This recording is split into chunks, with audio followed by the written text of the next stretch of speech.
Hello, everyone, and welcome back to English Podcasters, your safe space for learning easy English through real stories and heart-to-heart conversations.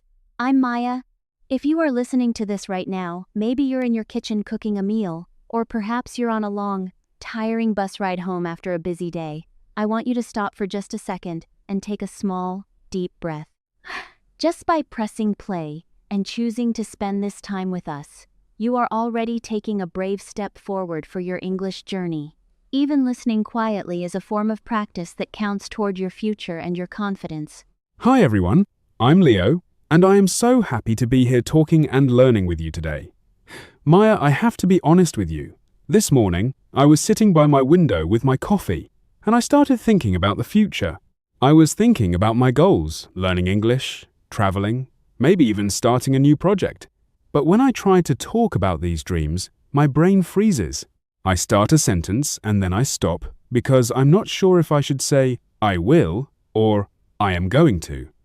It feels like the grammar is a heavy mountain between my heart and my mouth. Oh, Leo, that frozen moment is something almost every learner faces in real life. You study so hard at home with your books, but then you want to share your life and suddenly the English disappears. You worry about choosing the wrong word, and in that second of doubt, the conversation feels heavy. Exactly. I don't want to sound like a textbook, and I don't want to be afraid of making a mistake every time I talk about my dreams. That is why today's episode is so important. We are talking about sharing your life goals and mastering the difference between will and going to. We want to help you move away from classroom English and start using life English, the kind that feels human, natural, and kind. Before we dive into our future plans, we have a small, friendly request. If this podcast helps you feel even a little more understood or confident, please subscribe to English Podcasters and click the like button. It really supports us and helps our family of learners grow. So Maya, let's start with the basics. I think many beginners find these two confusing because they both talk about the future. How do we feel the difference? That's the perfect way to ask it, not what is the rule, but how do we feel it? Let's start with going to. We use going to when a plan already exists in your head. It's a decision you made before the moment of speaking. For example, Leo, do you know what you're eating for dinner tonight? Actually, yes. I'm planning pasta. I bought all the ingredients this morning. Perfect. So you would say, I am going to eat pasta tonight. It's a plan. It's fixed. Your mind has already prepared for it. I see. So going to is for the things I've already thought about, like my goal to exercise. I bought new shoes yesterday, so I should say, I'm going to start exercising next week. Exactly. The intention is already there. Now, let's compare that with will. We use will for instant decisions born in the moment of speaking. Imagine your phone rings right now. You didn't plan for it to ring, so you just say, I'll answer it. It's spontaneous. Like if we are sitting here, and I see you look thirsty, I might say, I'll get you some water. I didn't plan it this morning. I just decided it now because I care. Precisely.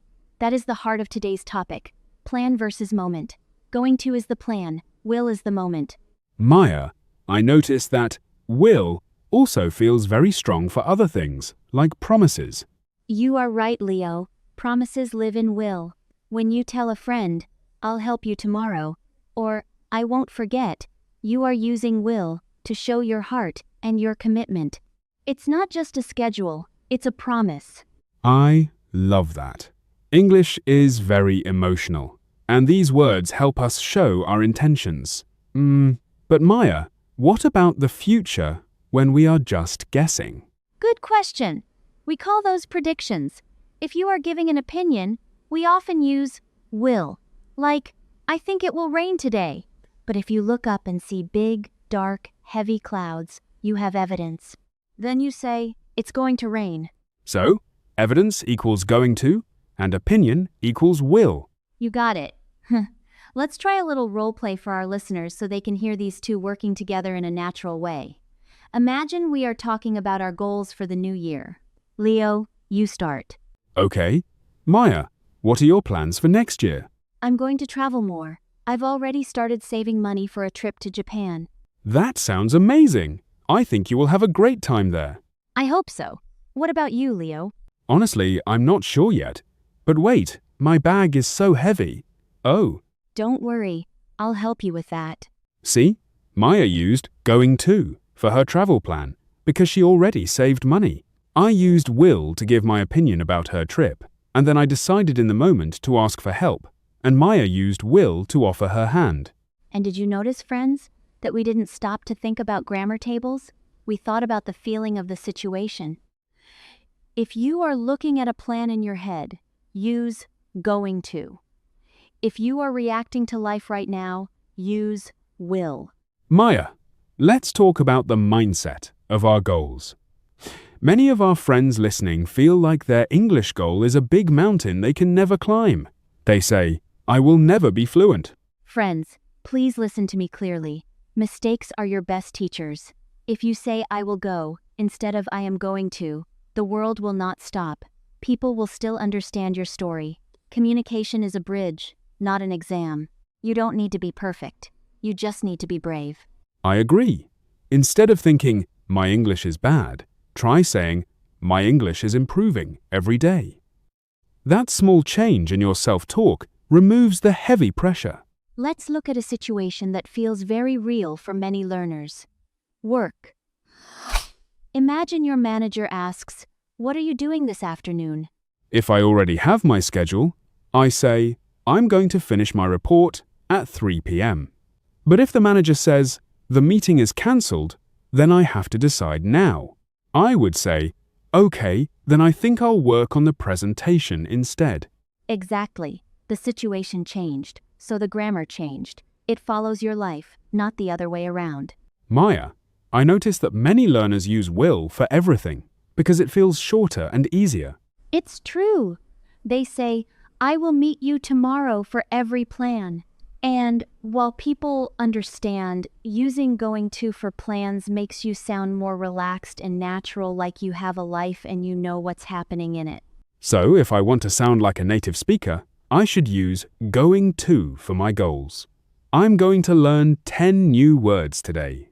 Yes, and notice that native speakers often say gonna in casual speech. You don't have to say it yet, but listen for it. It's the sound of a relaxed mind.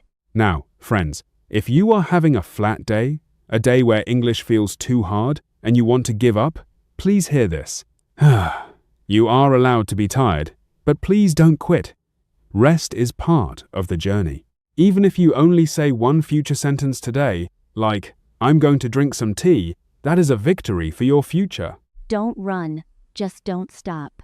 I love that image. It's like walking in the fog. You only see a few steps, but those steps still move you forward. Leo, let's talk about emotional future statements. These are very powerful. Oh, like when someone hurts you and you say, I'll never forget this. Yes, that will comes from strong emotion. But later, when you are calm and you have a plan for your own peace, you say, I'm going to focus on my own happiness. Wow, so English actually reflects our emotional state. It's not just words, it's a mirror of our heart. It truly is. When you share your goals, you are opening your world to someone else. You are saying, this is who I want to be, and even if your grammar isn't perfect, your intention is clear.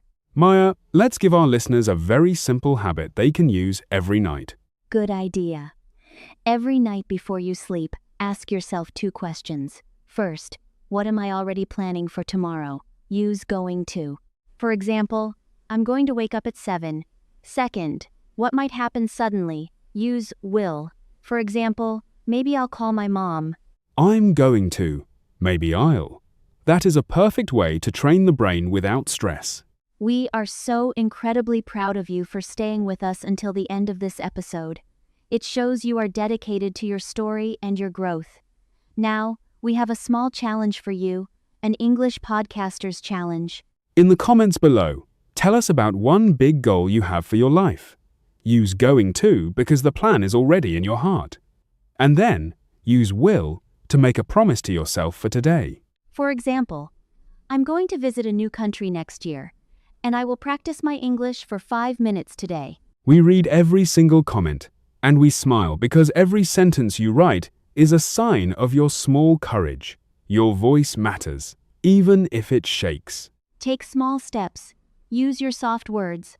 Don't be afraid of the silence, and don't be afraid of the mistakes. You are closer than you think, and you are doing better than you realize. We'll see you in the next episode of English Podcasters. Keep speaking, keep growing, and always remember, even a whisper counts as a victory. Bye-bye, everyone. Have a wonderful, brave day. Bye. Remember, the future is something you create one word at a time.